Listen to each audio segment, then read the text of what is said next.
Hey, what's up, guys? Rob here. So today we're going to go over multiple stories all involving anime and artwork. And we're going to start with this interesting situation involving the franchise Uma Musume, or Pretty Derby. This is a franchise that is extremely popular in Japan, and it's also pretty well known in the West because there was an anime released to the Western audiences a few years back.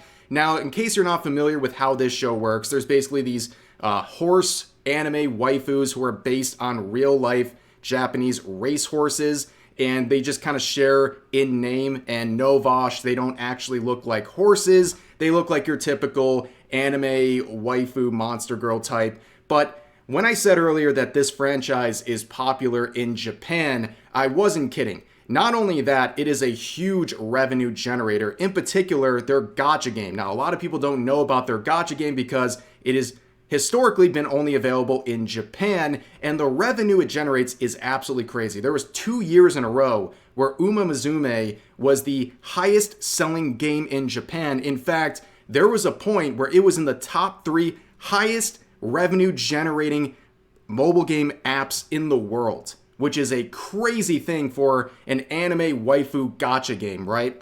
So when it was announced the other day that there's going to be an English release of this Uma Musume game, a lot of people were really excited. There's a lot of fans in the West, and people have been looking forward to this opportunity. However, this was not without controversy, as pointed out by comments like this. And this would spark a ton of debate over the past couple of days. So let's read this comment right here. It says, "A request from me in Japan to all English-speaking countries.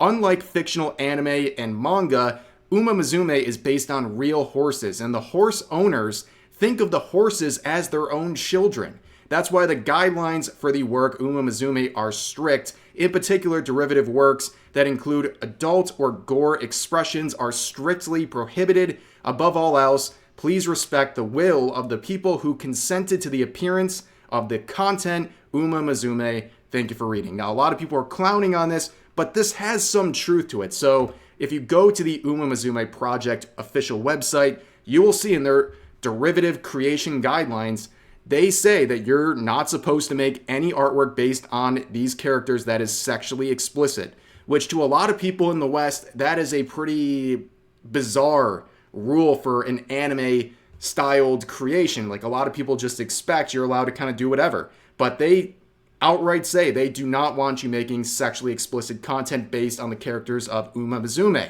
And really, this screenshot right here reflects kind of the summation of how this all happened. So basically, there was a few of the horse owners who gave Uma Musume the permission to use the name of the horse for their characters, and they got upset when they found out that there was sexually explicit artwork being made based on those characters. Now, as it'll become very clear here, they're saying that they're upset about art being made of their horses. Let's be honest, it's not art of the horses, the actual racehorses, it's art of the anime waifus from Uma Musume. But anyways, they got furious about this situation, and it seems like the team over at Uma Musume followed through with their wishes and made these new rules a part of their website and their guidelines. And that happened many years ago, by the way. And when the anime came out to the West a few years ago, some people talked about that and they were very confused by this concept. But over in Japan, there was a lot of Japanese fans of this franchise who were aggressively following these content guidelines, not just for themselves, by avoiding making or viewing any lewd artwork of these characters. They were actually going out and trying to take down posts from other people who were making lewd artwork of these characters from Uma Musume. It's a very aggressive thing, so they want to protect these characters and the wishes of the people that are giving over the names of their horses, because they think that maybe they'd pull out and the franchise would suffer as a result. However, as aggressive as you might want to try, art just happens, okay? It was inevitable. You make these anime waifus, people are going to make art. And despite years of many people trying to avoid it, this is what happens. There's countless artwork out there, no matter what guidelines they put out there and who's trying to defend them. But now we see the West starting to react to this even more with the announcement of this game coming over to the English side. And this interaction pretty much sums up this whole situation. So here's a Japanese user saying, "This illustration violates the Uma Musume guidelines. I will report it to Pixiv. where the artist named Lolly Philosophy says, I do not live in Japan, so the threat of Yakuza means nothing to me. The right to sexy horses is a human right. I must contribute. Where the user would reply saying, with a link to the guideline saying, please refer to the official announcement from Psy Games about fan art production. Where Lolly Philosophy replies by saying, please refer to my dick and balls in regards to how these horses make me feel. Yeah, pretty funny conversation, but that's kind of the general take. A lot of people aren't taking this seriously. This concept of not being able to make lewd art of characters, especially from anime, is something people in the West really haven't seen much of, so they are openly mocking the situation. And really, here's the main takeaways, all right? I understand the concerns of some who don't want this experience ruined by some bad apples, right? It's totally normal to say, hey, here's what I want. I would prefer if you don't make lewd art of these characters, but at the end of the day, this is about artistic freedom. If you are trying to prevent people from making art based on these characters, or you're trying to report and take them down because they violate these guidelines, we're dealing with censorship now. This is an artistic expression issue here. And a lot of people are concerned that this whole rule about not doing these things is going to encourage more people to do it. And I think that's what's happening right now. People are seeing these rules once again, and they're basically wanting to defy them. So it might actually have the opposite effect of what the people at Musume wanted to happen. But yeah, that's just kind of the way it works. And also, like I said, when it comes to the concerns of the owners of these horses, again, this artwork's based on these waifus. It's not based on the actual horses. I don't really know why that's like such a stretch. But anyways, that is pretty much the situation with Musume here. And I just hope, like some of the concerned people, that this doesn't become a toxic situation. It doesn't become something that blows up to the point where it ruins or somehow jeopardizes this Western release, because a lot of people are excited about it. But I don't think you're going to stop people from being able to express their artistic freedom. And I think trying to clamp down on this stuff and trying to say over and over again that you don't want people to do something is only going to encourage more of it. Now, the odd thing about this situation is that normally Twitter is like totally against any sort of adult drawings, anything that is lewd. But the majority of people in the West are rallying behind the ability to make whatever art of these characters you want. So now we're going to focus back to the regular stuff we see on Twitter. People crying about drawings in a very hypocritical and ridiculous fashion. Let's begin with this right here. So this user, to the tune of 30,000 likes, posted this scene from Fairy Tail saying, Fairy Tail is one of the reasons why people hate fan service in anime.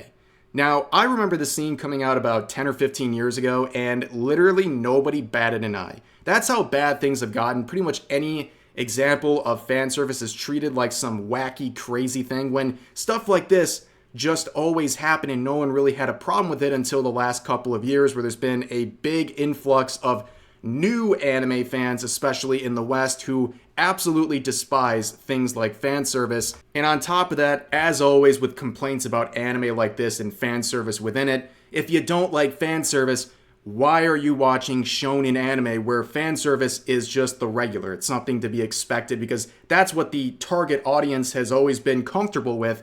But now you come in as someone new to anime and you complain about it. It just makes no sense. Watch something else instead if you don't like fan service. But here's another post that's been getting a lot of attention here. So you see this demonstration here saying, canon, a well-written character with well-written lore and trauma. Fanon, over-sexualized by the fandom. And this one also, curiously, getting exactly 30K likes. Now, there's a lot of people responding to this. You know, my apologies for not getting this screenshot before the account went private, but they gave an example of a character that fits that mold, and they named Camilla. If you know this character, if you're all familiar with this video that's playing in the back here, basically her introduction is a 30-second sequence of her walking around with random zoom-ins on every part of her body, every little bit of cleavage possible, and then she introduces herself as your big sister. Like, it's absolutely crazy. And this person is complaining about the fandom sexualizing her when the creators of the game already do it themselves. It's absolutely wild that people are upset about stuff like this.